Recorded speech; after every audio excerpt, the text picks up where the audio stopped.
In my heart of heart, I knew nothing was selling. But I thought I'd get paid. Like, that's not real. If it's not selling, you're not going to get paid. Arjun, walk me through the role of EQ in building a D2C brand. When I started my business, I was 24 and a half years old.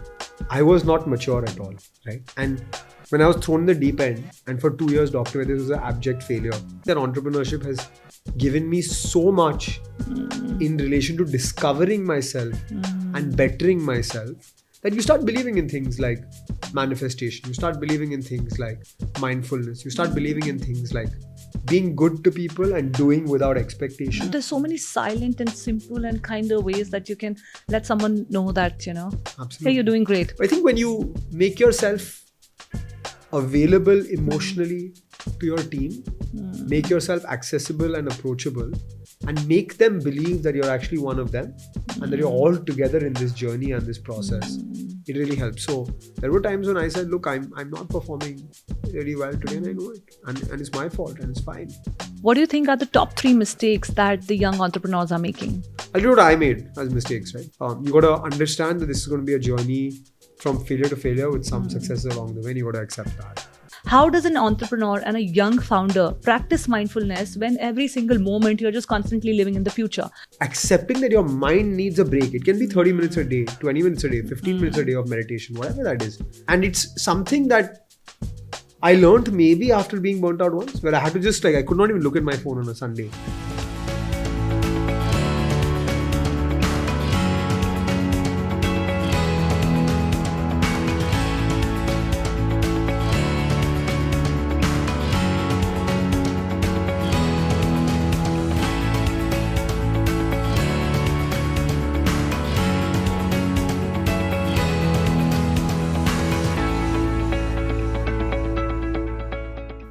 Hi everyone, welcome to the Journey Within podcast with me, Shobha Rana. This is a podcast where we talk about conversations related to our inner world, the importance of taking the journey within to understand our inner world, from where we process things, emotions, thoughts, situations, people, circumstances, and everything. Why taking this journey within is important is that we are all on a decline of our mental and emotional health, at least most of us. There's a reason that a lot of us now need some sort of a guidance and help to navigate through even the simpler situations in our lives. So what is this connection that is going amiss between the life that I'm living and the life that I'm feeling? The life that I'm living is happening in the outer world, but the life that I'm feeling is happening in my inner world. So this connection we are trying to deep dive into through these conversations. Today I have a very interesting guest with me. He's the founder of the brand Dr. Vaidya's, a brand he founded in the year 2016, scaled it up to 140 employees, 70 plus products, some million customers across the board, and sold it for over 100 crores. Today, he is here to talk about his journey within. And I really want to understand from this D2C brand conglomerate perspective, from an entrepreneur's perspective, that how does their journey within feels like. So please welcome on my show, Arjun Vaidya. Thank you, Shobha. What a beautiful introduction. And I think this podcast is a really important topic for all of us, specifically for me. And I think it's something that's not talked about as much. So I'm really excited to have this conversation with you. These conversations are something that should be talked a lot about, because this conversation is all about the day-on-day challenges that we face and the challenges and things that it gets difficult to live with, Correct. to put up with. So we want to understand that from your journey. But before that, Absolutely. Arjun, congratulations on having a beautiful daughter. I just got to know that you had a daughter about 6 to 7 weeks ago. It's been a little more than 6 weeks now. Yeah. And it's a beautiful journey that's begun. Congratulations. What is your day like these days? Actually, I think I had no structure as I was building a business, right? Because when you're a founder and you wake up in the morning, you wake up with your WhatsApp totally blowing up, and you got to open your eyes and get back to fixing those 6-7 things that are broken. I think after I sold the business, I brought a little bit of structure back in my life. I'm a fitness enthusiast, and so I do spend at least an hour every day on myself, my fitness, etc., all of that. And every morning would start with actually 1 hour of reading. 8 to 9 a.m. I would read, and then I would go and do my fitness. That reading time is sometimes going away if my baby is awake. Yeah. But other than that, the day remains the same. I do try to work 1 or 2 days a week from home or closer to home. So if my wife needs, I can be there and support her. I believe also that, considering that my wife was my co-founder and someone who's worked pretty much from the day she graduated college and been self-sustainable. It's an important thing for her. And so I try to take some burden off her so that she can restart her work and her passion as well. Because for someone who's worked for 10 years every day, Right. to stop completely is also mentally and emotionally challenging. And so I try my best to But what share is the burden. Arjun Vaidya's role in baby management? Newborn baby management. I'll be honest, today, at the age the baby is, there is not as much that I can do as the mother can do. Having said that, I do spend a lot of time doing activities. I read. I read general books, stories, as well as a lot on mythology. And I make her listen to music. I've been told that really will help her cognitive development. So flashcards, music, as many things as I can do. Yeah. Is there any new kind of perspective that has come into your life after being a father? Yeah, there is a part of me now that says, okay, it's the end of the day now. You just got to shut shop and spend time on family. I never had that. You and Trisha both, your wife. Yeah, we are workaholic personality because there are some people who are fundamentally inherently talented, and there are some people who replace that talent with hard work. I'm a big cricket fan.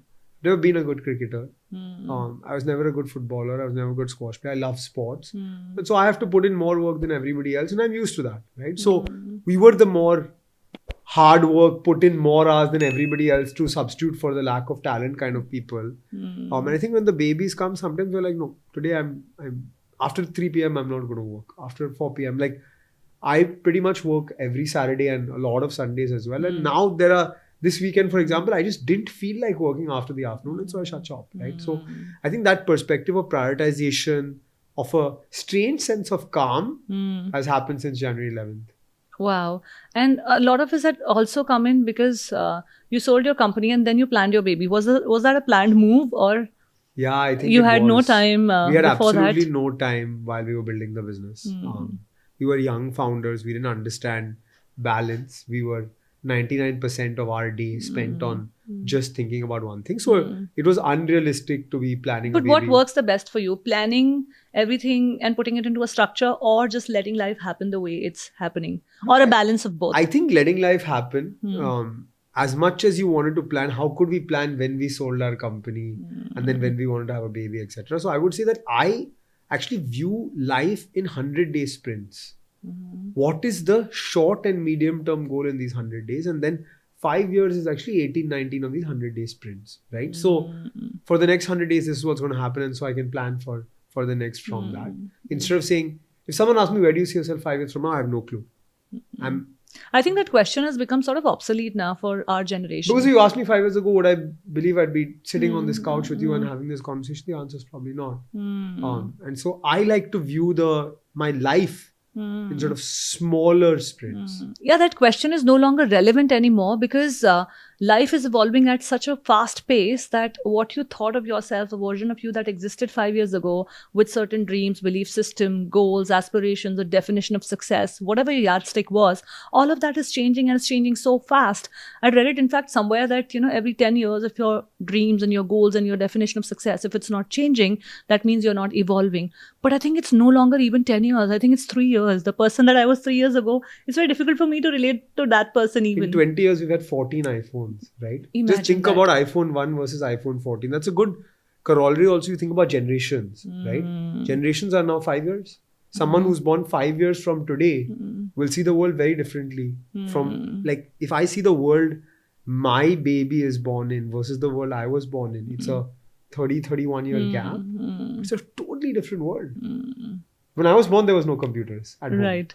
And then there was a desktop that came at home, and then we dialed up internet connection, and then we had to Landline wait for things phones. to stream, and landline phones, and those phones we had to turn things around.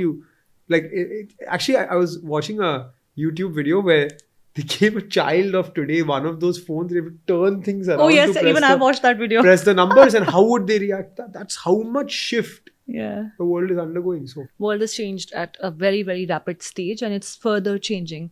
Arjun, walk me through the role of EQ in building a D2C brand.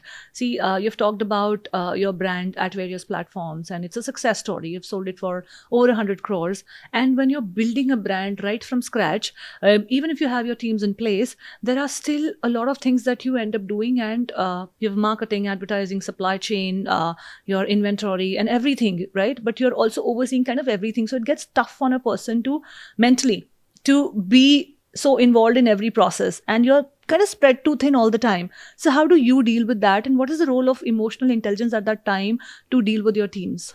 I think it's a very interesting question. It's a tough question. There's lots of questions in that question, but I'll try to answer it. Look, I think when I started my business, I was 24 and a half years old. I was not mature at all, right? And when I was thrown in the deep end, and for 2 years, Dr. Vaidya was an abject failure, and we really struggled. I learned a lot about humility, about controlling your emotions, about dealing with failure with grace. Every day that you're running a startup, you face some amount of failure. And whether I'm now running a VC fund, you face failure all the time, right? And dealing with that failure, moving on from that failure, accepting it and learning from it, it's not easy. It's easier said than done. So my first skill was actually learning to accept failure with grace. The second skill is that even if things are not going so well for you or for your business or you know it, you still have 10, 20, 50, 100 people and their families and your vendors and your partners and your investors who are all dependent on you. And so you got to be able to deal with that pressure and perform in that pressure day in and day out and excel, right? And so there could be 6 people coming to you at the same time. There could be, I remember this very clearly. In Gujaratis, we have this Kankotri writing ceremony for our weddings, right? So it was, I think, November or December 2017. We were having this ceremony at my home. There were about 30, 40 of our family members. And as I'm sitting down for the puja, my phone rings 3 times. It's my factory manager. He knew the puja was happening and that I wasn't going to be at work for the first half of the day. When he called me 3 times, I knew something was wrong. We had got a big order at that time. And he called me saying, the electricity in the factory is gone and it'll take 1 week to come back. You still have to sit in that puja and act as if, or at least make everyone else believe that you are enjoying that moment as well. And to cut off for 2 or 3 hours, go through that puja, let everyone leave, in my kurta, go back to the office and try to sort out this problem. That is the real EQ that you have as a founder. You got to also take people along with you, right? A mistake I made initially was I thought I could do everything myself. And once I started scaling and growing the business, I realized that I can't do everything myself. Even I work 14, 15 hours a day, there is still only so much I can do. And by the way, after 12, 13 hours, you're inefficient, right? True. And so I think that journey, that sort of learning of building a culture that people feel like they are a part of something that's not just yours, that's also theirs. And helping them through their tough times as well. A tough situation for my team was a tough situation for me, even if it was in their personal life. And I think eventually, we were talking about something that's team versus tribe. I remember one of my team members, he spent 2 years with us. He went for his MBA. He finished his MBA, the pandemic hit. And then he launched a brand selling cloth masks. And he came to my office to show me the first sort of set of products that he had launched, etc. All of that. And I got the product and I saw the words proudly Indian written on the product. And I was like, that's the Dr. Vaidya's catchphrase. Every single doctor his product says proudly Indian. He said, yeah, that's where I got it from. And so even after he left, finished his MBA, launched his first business, that culture, that emotion, that feeling of being part of that larger tribe still remains. I still talk to a lot of my team, some of whom have moved on to other organizations, some of whom are in Dr. Vaidya's, talking to them about their personal lives, their careers, their goals, where they're going from there. I think it's a beautiful relationship. Speaking about the culture, Arjun, you've studied in the West, and while you were there, you saw a lot of Indian culture and even the Eastern culture being practiced in the West in the name of yoga, mindfulness, meditation, a lot of spiritual practices, even certain concepts of Ayurveda being practiced there, right? So all of that you saw happening there, and there's a term that's gotten extremely popular in the last 10 years, that is mindfulness. How does an entrepreneur and a young founder practice mindfulness when every single moment you're just constantly living in the future and in anxiety? Yeah, I would say you got to take time out for it, right? And as you go to the gym for your physical well-being, you need to go to the gym for your mental well-being as well. You need to go to the gym for your brain. You need to work out your brain. And so, as much as a run was a physical workout for me, a run with my headphones, with my phone on airplane mode, was a great detox, de-stress and rejuvenation for my mind. I got the best ideas, and I still get the best ideas when I'm going for a run, right? And I go for a run 2 to 3 times a week. So I think accepting that your mind needs a break. It can be 30 minutes a day, 20 minutes a day, 15 minutes a day of meditation, whatever that is. But taking that break is really, really important. And I think, when you see successful founders talk about it, when you see people in the West talk about it, you're like, okay, yeah, it works for them, but not really for me, right? But when you drive yourself to a point where you're actually feeling that burnout, and I felt that burnout multiple times, and I continue to sometimes feel that burnout, even in the world of VC as well. I think taking that time out has really helped. And it's something that I learned maybe after being burnt out once, where I had to just I could not even look at my phone on a Sunday.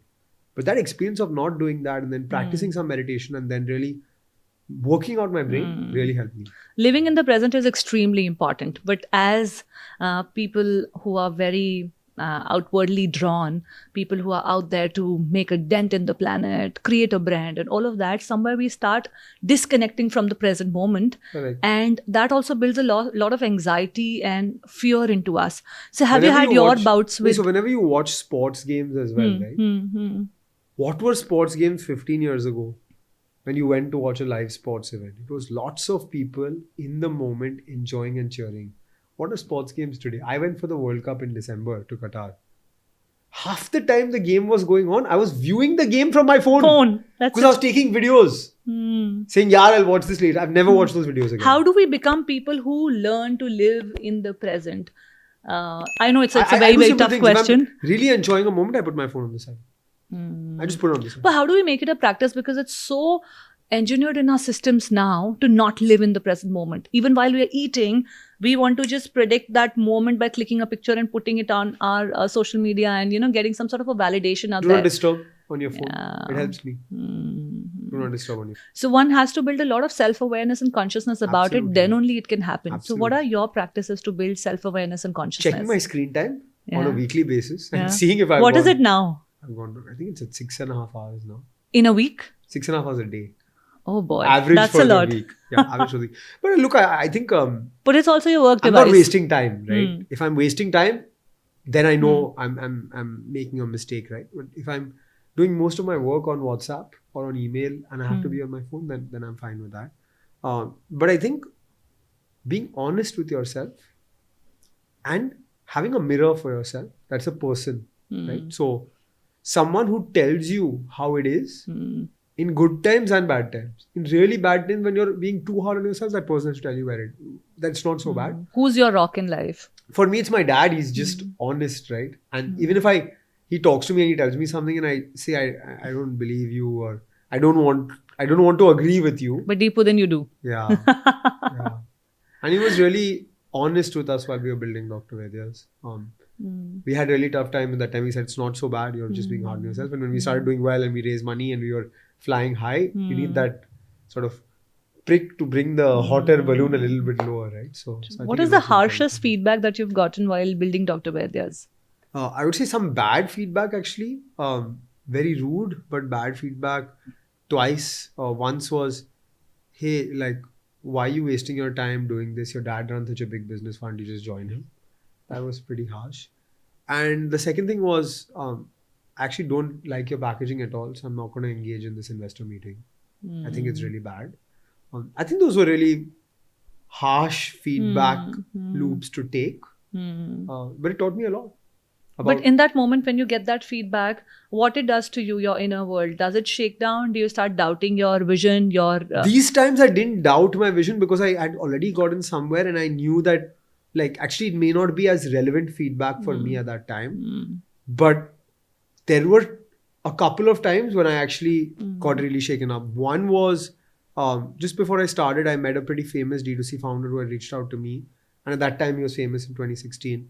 And he called me to his office and he wanted to collaborate in some way. This is just before I started. Mm. And then for 1 hour, he just told me how I'm bad, my idea is bad, it's a waste of time, and how I should join him. Mm. And that was really demotivating because I hadn't even started, right? So I didn't even know if it was Right. going to. And then I started questioning myself, I'm leaving a high paying private equity job to do this. Is it even worth it? Feedback also is a very important mechanism for you to understand your strategy, where you're going, how you're perceived, and calculate your value and your plan of action from there. But feedback also comes with an emotional trigger. When someone is giving you a feedback, there's something that happens inside of you which is like, Yeah, I agree with you. I think, look, that emotional trigger is normal. No one's happy to be criticized. There are some people who take feedback better than others. I take feedback okay. I think what you got to train yourself to do is accept you're not feeling so good about it. That's okay. Don't react outwardly to that because that's not mature. And even in that moment, if you don't take it well, there should be a point when you go back and reflect and think about what's been said to you and be true and honest to yourself to accept whether it's right or wrong. but what's more important? Who is giving the feedback, or who the feedback is coming from, or what the feedback really is? When you get the feedback, who gives the feedback is what triggers you. But you have to train your mind to say, regardless of who's given me that feedback, is that feedback relevant and should I act on it? So I'll give you an example, right? There was a founder who was pitching to me, and it's a pretty interesting business, good founder. And then, we had a conversation about the business. I asked my questions, etc. All of that. At the end of the call, she said, you seem like a really nice guy and you seem like you're open and accessible and approachable. So I'm going to tell you something. Your profile picture on LinkedIn is super old school. It was right for you as an Ayurveda entrepreneur wearing an Nehru jacket, but today, it seems it doesn't fit your new role as a VC, as an investor, as an ecosystem guy. And I could have been like, hey, she's pitching to me. Why is she giving me this on my feedback? profile picture? But I was like, yeah, actually, I think what you said may make sense. Let me think about it. And I reflected on it and I said, yeah, actually, she's right. I've not changed this profile picture for 5 years. And my persona has changed in 5 years. And so I need to change my profile picture. And so I changed my profile picture and I sent her the new profile picture and said, are you happy with this one? Who is this feedback coming from? And what is the real feedback? If one could really dissect between the two, that where is that emotion coming in from, and then really see what the feedback is, because I think at the end of the day, that is something. That is the crux, right? Right. That is something that's going to change things for you or whatever. So I think, we all can work a little bit more in that direction. So Arjun, in your new role as a VC, as an angel investor, this whole ecosystem of investment and all of that, hearing to pitches, how many pitches have you heard so far? And what's one of the craziest one that stands out, and yet you invested in that company? More than 1,000 pitches so far. In a span of 2021 to now. Yeah, in a span of 18 months. And I'll say that's not a lot because India is such a big country and there are so many people building such amazing businesses that I can hear pitches every day for 12 hours a day, and that's not enough, right? But that is like 4 pitches a day. Yeah. Wow. That is some exceptional level of in-depth and work. By the way, it's always interesting for me, right? Yeah. I'm always engaged and interested. I think some really interesting one that I eventually ended up investing in as an angel was Pan. There was a guy who's built this company called Beetle Leaf Company, and he's put Pan on Swiggy. So for new age consumers like me who have not grown up eating Pan and are worried about the hygiene or standardization of buying something from a Pan wala or Pan ki dukan, he's given you a vacuum packed, hygienic, standardized Pan available on Swiggy in a box of 4 in beautiful packaging. I thought that was very similar to what we did with Ayurveda, right? Repackage or rebranded Ayurveda to appeal to modern consumers. And I think I love this role, or I enjoy this role because I built one brand and I was reasonably successful in building that brand. But now in my role in the ecosystem as an investor, I can actually enable hundreds of brands. And so I invest, I help in whatever I can, I mentor. And I also on the weekends teach India's largest cohort-based course on D2C. More than 900 founders have spent 8 weeks with Trisha and I through this program. What has been your resounding failure in your course of being a founder? Offline. We started Dr. Vaidya's offline brand in October 2016. By Jan, we had 6 distributors. And we put 10 lakhs of stock in market. And I thought that if I built to distributors, it's done. So I started making this Excel sheet, 10 lakhs, 20 lakhs, 50 lakhs, 1 crore, like a financial analyst. I realized eventually the best fiction stories are written on Excel. 3 months later, I got 90% of these products back because no one bought my product. Yeah. And for a good student in school who went to Ivy League college, who had a great job out of college, such failure was very new to me. But I think I'm glad I got it so early on in my journey. But what were your learnings from that failure? And then you went completely online. Were you 100% online brand at the time? 100% Yeah. online. Eventually, we pivoted to online. I think nothing's too good to be true. And be honest to yourself. Like, in my heart of heart, I knew nothing was selling. But I thought I'd get paid. Like, that's not real. If it's not selling, you're not going to get You're paid. not going to get paid. Only when the customer buys my product will the distributor pay me. It's simple, but I was in denial. Okay. And how long it took you to come out of this denial and see this whole process 4 or 5 failing months for a... and 90% returns of our product and no payment. Yeah, 4 or 5 months. And what was that phase like for you? Really tough. I remember locking myself in my room on Friday night and not opening the door till Monday morning. But you were not doing online. We had not till this started point. online by this point. Okay. Online started, sort of the process of pivoting to online started July 2017. We launched our website in November 2017. That's when I convinced my... But you started the brand in 2016. October and 16. And back in the day, online selling was also not as big in India, at least. D2C didn't exist as a term in October 2017. Didn't November exist, correct. So it was a risk we took. But I think that's when I convinced Trisha to join the business because she gave me the idea of online. And I said, I can't do it alone. She was in the early team at Nykaa as well in India. And so I told her I can't do it alone and I convinced her to join the business. She joined the business. That's when we started our online. But do you think you got an early adopter advantage? 100%. We were the first brand to look at Ayurveda online. We were in a market which was dominated by brands like Dabur, Patanjali, Emami, Baidyanath, Zandu, Himalaya. And to be able to reach $5,000 a day, 2 million transacting customers online only, we did because something. You adapted to online before everybody else did. We took the plunge before, and that really helped us. So, what is the customer experience or the customer acquisition strategy that one can have for a D2C brand? Yeah, I would say that for a D2C brand, when you think about acquisition of customers, don't think about technicals. Step back and think about basics. How can I give a beautiful, memorable experience to this customer through my product, through my marketing, through my branding, through my delivery, through my unboxing and through my customer feedback, such that they keep coming back and also tell other people to come back. But since you started in 2016, 17, you started your D2C format. But since then, the behavior of a customer, since then, the way a customer approaches a product, and even the access to a plethora of brands in your category has also happened. So what is that people or the young founders do now to their product that has that customer appeal quotient in them? Yeah, look, I think the world has significantly changed. While we had lesser customers online, we also had much lesser brands online. Today, you have more customers, but much more competition. Few things founders can do now: focus on brand and not just performance marketing. Build organic acquisition channels and really make consumers love your brand. Now, how to build those organic... Pick one channel. We picked WhatsApp as a channel. We created WhatsApp communities of people where we gave them daily Ayurvedic tips. Every day, 25,000 people saw one tip on Ayurveda on their phone in their WhatsApp. And how did you bring these people together on this group? We said, do you want daily Ayurvedic tips? Join this WhatsApp group. And 6 out of the 7 tips on a weekly basis had nothing to do with our products or our brand. So they actually stayed engaged, right? So that's one. 2, understand that 5-day, 7-day delivery is obsolete.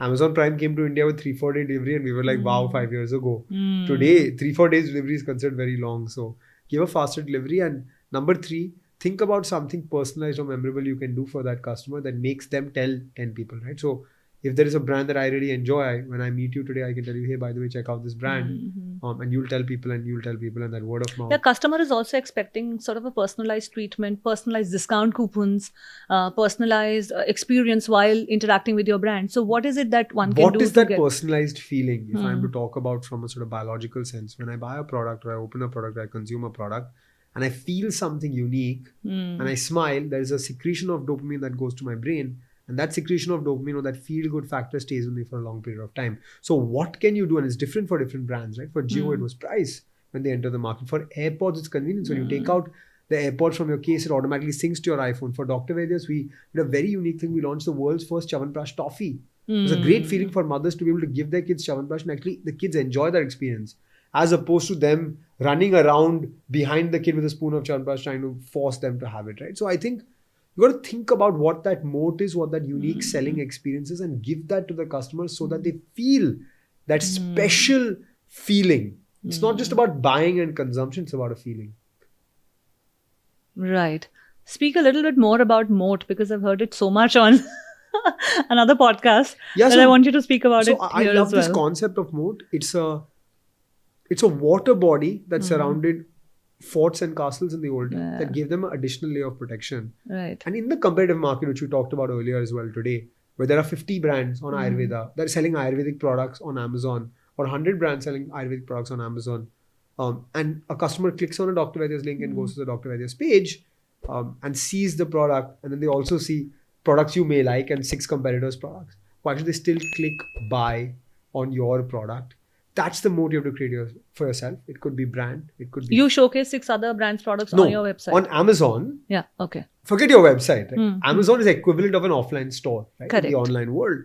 And so the customer, on your website, they'll only see you. It's like walking into your exclusive brand outlet. Correct. But on Amazon, when they go on your product page, they also have access to see 6-7 other similar products. And so what can you do to ensure the customer buys only your product at that time? It could be brand. It could be convenience, it could be price, it could be form factor, it could be efficacy. But whatever these things are, and each brand has their own unique modes, it's important for the founder to think about what will generate that click versus the 6 other things they see on that screen, the 6 other distractions they see on the screen. So what was it for Dr. Vaidya? For Dr. Vaidya's, it was 3 things. It was 150 years of legacy. It was new age Ayurveda, or Ayurveda that appealed to modern consumers. And it was proudly Indian, appealing to the patriotic sense of our consumers. These were the 3 sort of qualities, inherent factors, philosophies of the brand. That worked out well for you. That worked out for us. Right. And each founder has to find their own thing. Right. And every product is a different category. So what works for one product may just absolutely not work for others at all. Certain products have a shelf life of 4 days. So your strategy, your approach towards will change. That product will be absolutely different than what your learnings would be. Coming to technology part of now creating a customer experience. Now, where does brands today can leverage all these new age technology experiences coming in AR, VR, IoT? IoT, although is now 2 decades old. Yeah. But how does a brand leverage all of this and make the customer experience all the more unique and personalized? Yeah, I'll talk about D2C brands. Right? When I started, we would not do communication on WhatsApp with our customers. And then we started doing communication on WhatsApp with our customers. And then we got WhatsApp bots. And then we got natural language processing WhatsApp bots. And now you've got bots on WhatsApp that actually respond automatically to voice notes. Right? That's how technology moves forward. I have invested in a company called rephrase.ai, which allows you to create personalized messages through video for your customers. So if I'm the founder of the company and you abandon a cart, instead of sending you a message, hey, you abandoned your cart, there's a 15% discount, you'll actually get a video from Arjun Vaidya saying, hi Shobha, you abandoned your cart. Here's a 15% discount specifically for you to buy the product. Let me do what I can to push you over the edge. And that is created through a digital avatar of me that can be replicated for every single customer that comes on the website.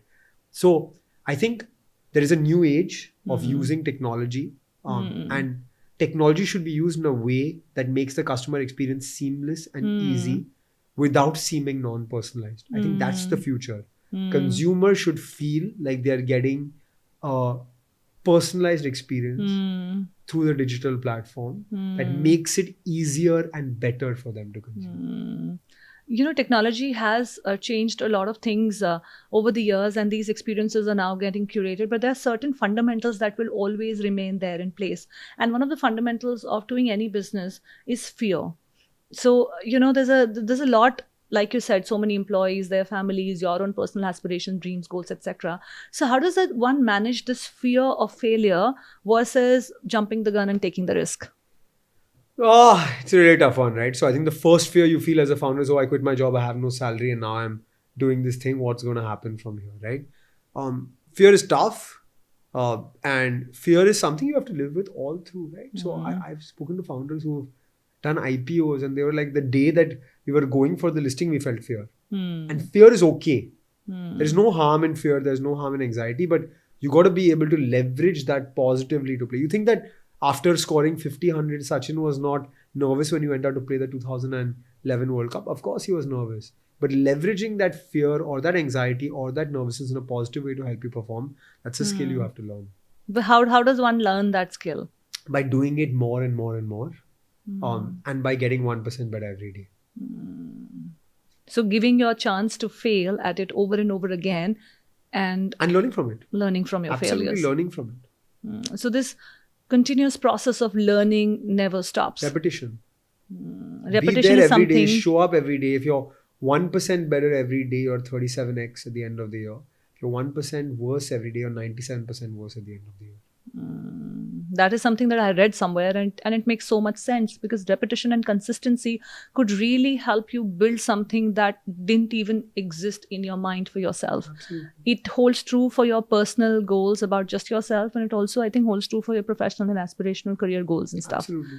Arjun, when you are a founder, you're kind of the leader of the pack.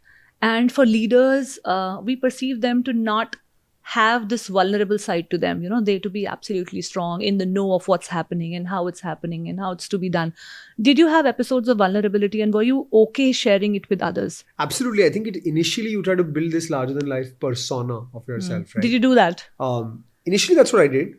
But then eventually you realize that actually everyone's not perfect and everyone's human, right? And so I did have vulnerabilities and I did have issues. Like I remember talking to some of my team saying, I'm getting married in a month and I haven't done anything for my wedding. And I actually am okay with it, but my family isn't, because they're like, what's going on? You're getting married, wedding, all the work, right?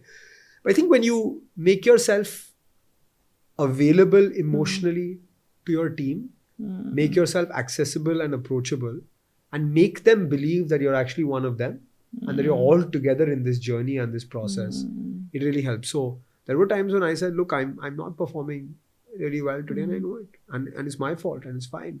And so when I tell them that they're not performing, they would accept that I'm not saying it every day, or I'm not just pointing fingers, etc. All of that. When I was wrong, I would say it. Say, hey, you're telling me I'm wrong.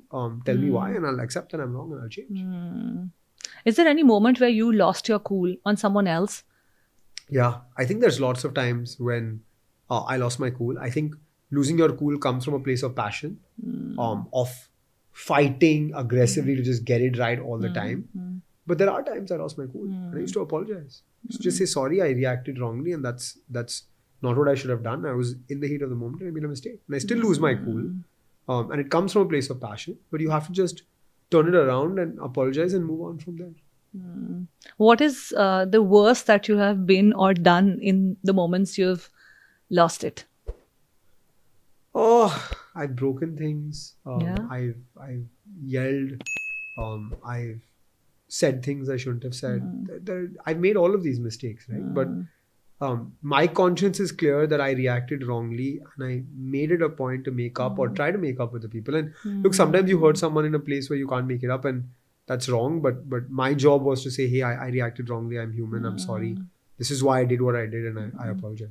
In that moment, it's very difficult to start introspecting. You can't. It's only once you zoom out and you see it from a distance, and then you're like, okay, why did it happen? Yeah. And it takes a very brave person to do that also, because you can totally do without doing this exercise Yeah, well. there were times when I would get really worked up. I would be in the office, but I would feel my heart beating really fast. And at that time, Trisha used to just come up to me and say, hey, I know I'm not going to get to you right now, so calm down and then we have a conversation.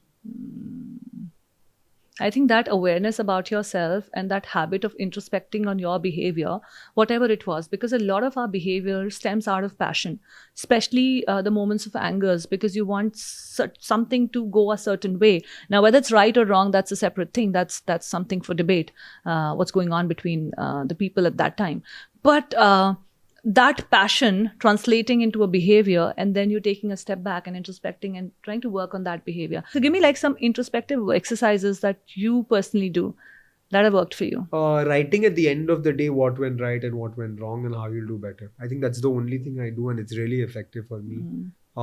Sometimes you write, sometimes you think, but you take out that time to say, hey, this went right and this went wrong. And I think the most exciting activity or I wouldn't say exciting, but I think one of the most valuable activities would be Trisha and I starting every new year with goal setting, personal, professional, and family, writing those down and holding each other accountable to it. What is the role of having an accountability partner in your journey? I'm not saying partner being a spouse per se, but anybody. Whoever it is, yeah. I wrote a LinkedIn post about doing this, and then a lot of people comment saying, I did this with my co-founder, I did this with my friend, I did this with my parent, right? But being in the journey with someone who can track for you and help you introspect. I think it's important. One learning that came out of COVID for me was this little B2C experiment that I did. And instead of finding an accountability partner, which I understood that was needed for me to put myself into a structure and discipline, because I was leading a certain life before that, right? So I started building an accountability community. So that community needed you at that particular time, at that particular place, doing that particular thing. So you had no option but to be there. So I think that is something that one can also strive to build for themselves. It could be a WhatsApp group, it could be a group study class, it could be whatever your goal at that time is. But building a community around it does Absolutely. help. And like-minded people going for the same goal. I agree. Arjun, what is your relationship with money today? You've made a lot of it. Yeah. Look, And- I think it's a good to have to give yourself some level of freedom. For me, my big goal in life was buying my own house in the same building as my parents. After I did that, it's just a number, right? And so I'm not going to go out and say that it's not motivating, it's not a driving force. It is, but after a certain point, it doesn't mean as much anymore. Through your VC initiatives and angel investment, through building a brand, have you been able to tap into your purpose or discover it for yourself? Yeah. And what has that been Yeah, like? so my purpose with Dr. Vaidya's was to take forward my family's legacy. Not just with the brand, but for yourself, like Arjun Vaidya's purpose. My purpose was to take forward my family's legacy. My grandfather passed, he left me behind with this, and it was his dream to do it, and so I carried it forward for him. And as I sold the business, I said, I had an amazing experience building what I built. I got lots of learning. And so I want to use that to be able to enable hundreds, if not thousands of people. And so my purpose in life now is to enable entrepreneurs to build an ecosystem and to really enable the next generation of India's founders to do much better than we did. And by the way, when I meet people today, they're much smarter than I was at 24 and a half. Right, the evolution that we are talking about, people are way more intelligent. The technology is way more intelligent Much more and exposed. equipped. Much more exposed.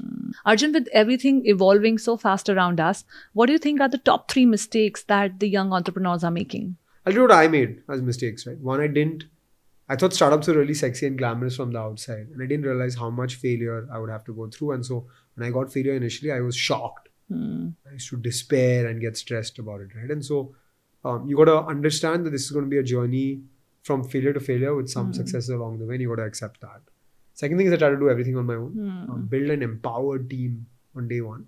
Number 3, from my conversations with young people, I see a lot of people who want to do startups part-time. And then when they grow, they're like, we leave our job to join it. Startups are not part-time. You can't be slightly pregnant with entrepreneurship. Either you're in or you're out. If you're in, you have to be 100% in. So maybe a controversial view, but that's the reality. So if Nothing someone of scale can be built part-time. Right. Arjun, you have shared some really wonderful insights from your journey of building a brand and now what you're doing in your current role. One thing that I truly believe in, that anything that you build from scratch on your own, any entrepreneurial journey or any dream that you've built like that, makes you sort of a spiritual person also, because you start reflecting upon the deeper meanings of life with each failure and your experiences. So what has that been for you? Yeah, I totally agree with you. I think the despair of failure and the joy of achievement and the various emotions that you feel and the transformation you see yourself going, manifesting things and seeing them in reality, it definitely makes you a much more spiritual, giving, well-rounded, mature person who...